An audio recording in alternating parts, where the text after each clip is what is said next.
دیروز در پی انجام نشست رهبران ناتو دونالد ترامپ پرزیدنت ایالات متحده آمریکا به آمریکا برگشت. همکارم خیرامان بقازاده در یک تماس ویدیویی با سخنگوی دپارتمنت دولتی آمریکا الیزابت استیکنی که همچنین در انکره قرار دارد خواست نتیجه نشست ناتو را خلاصه کند. سلام بر شما و بر بینندگان محترم رادیو آزادی.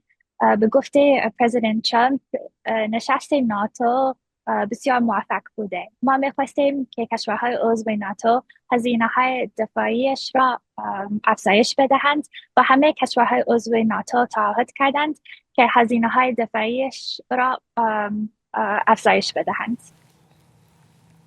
همکارم از خانم الیزابت پرسید که در این جلسه آنگونه که پیش بینی میشد در رابطه با اصلاحات استراتژی آینده ناتو اتفاقی نظری به دست آمد.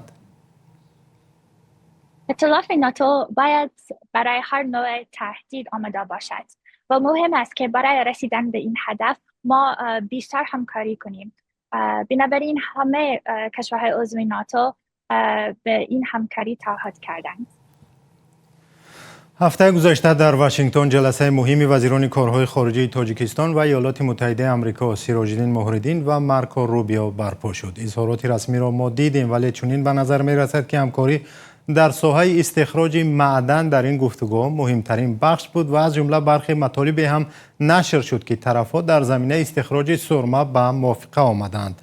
همکارم از خانم الیزابت پرسید که تا کجا این درست است. وقتی که در مورد آمریکا و تاجیکستان صحبت می‌کنیم در مورد فرصت‌های همکاری صحبت می‌کنیم و همون قسمی که شما گفتین هفته پیش وزیر کارهای خارجه آقای روبیو با وزیر کارهای تاجیکستان در واشنگتن دیدار کرد و آنها در مورد گسترش فرصت‌ها صحبت کردند. هر دو کشورمون علاقمند به گسترش همکاری تجاری، همکاری امنیتی و همکاری بهداشتی هستند و هم موضوع معدن‌ها مطرح شده ولی بهتر است که در مورد جزئیات این گفتگوهای خصوصی صحبت. همکارم خیرامان بقازاده از الیزابت پرسید که یعنی هنوز مشورت‌ها ادامه دارند؟ تا جایی که من میدونم این موضوع معدن‌ها مطرح شد ولی بهتر است که بیشتر در مورد جزئیات صحبت کنم.